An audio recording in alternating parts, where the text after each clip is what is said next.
আজি আমি আলোচনা কৰিম দশম শ্ৰেণীৰ অধ্যায়টো এচিড ক্ষাৰক আৰু লৱণৰ চেপ্টাৰৰ পেজ নম্বৰ 28 কাৰ্যকলাপ 2.13 দিয়া আছে। ইয়াত কোৱা হৈছে তলত দিয়া লৱণবোৰৰ সংকেত লিখা। 1 নম্বৰত দিয়া আছে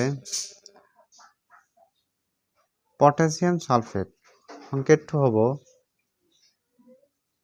K2SO4।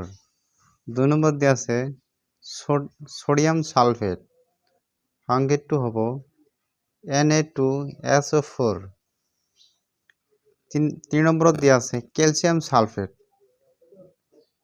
ৰাসায়নিক সংকেতটো হ'ব CaSO4।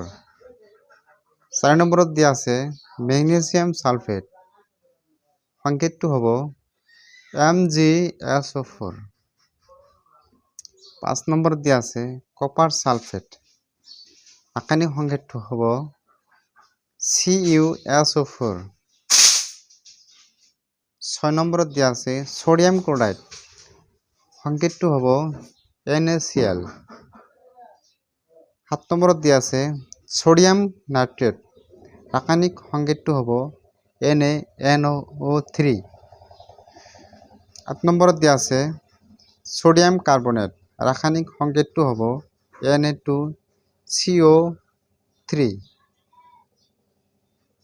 9 নম্বৰত দিয়া আছে এমোনিয়াম ক্লোৰাইড, ৰাসায়নিক সংকেতটো হ'ব NH4Cl। ভিডিওটো ভাল লাগিলে তোমাৰ বন্ধু বান্ধৱীলৈ শ্বেয়াৰ কৰিবা আৰু ভিডিওটো এটা লাইক দি চেনেলটো সাবস্ক্ৰাইব কৰিবা।